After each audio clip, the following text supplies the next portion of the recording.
say you're buying a property and it was advertised, not sure if it was listed in the contract to say what's added and what's not added, but it was advertised that they have a hot tub. So upon signing the contract, and everything, you went through it with your real estate agents and you signed the contract, but then on the day when conditions are to be removed, you realize that the seller took up the hot tub.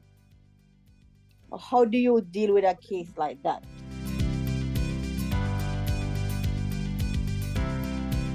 It would not be based on advertising. It will be based on what is included in the contract. And this is why it's very important as buyer's agent that you include all those things that the buyers want. So this is why you will look at inclusions. And then let's say if hot tub was there in the marketing, but it's not in the included items, I would put it in the included items, right? So if it's not written in the contract, it's not part of the deal. So this is why it will be important to make sure it's in the included items. The buyer could also take the seller to court and say, well, in the marketing, it was there. But from our perspective, according to the Real Estate Act, it only goes with the house if it's in the inclusions. Like it has to be in the contract.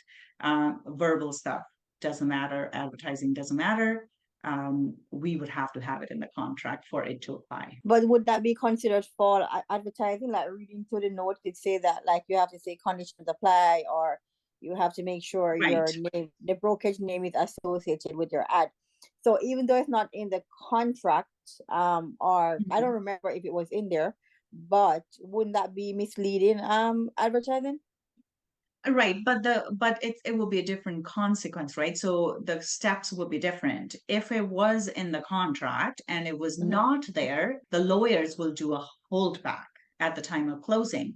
But if it's not written in the contract, then what would happen is the buyers take possession of the property. Then the buyers would sue the seller's brokerage and the seller and claim false advertising. And based on that, they could get, the price of the hot tub back. So they would have to go to court. So how that plays out is slightly different.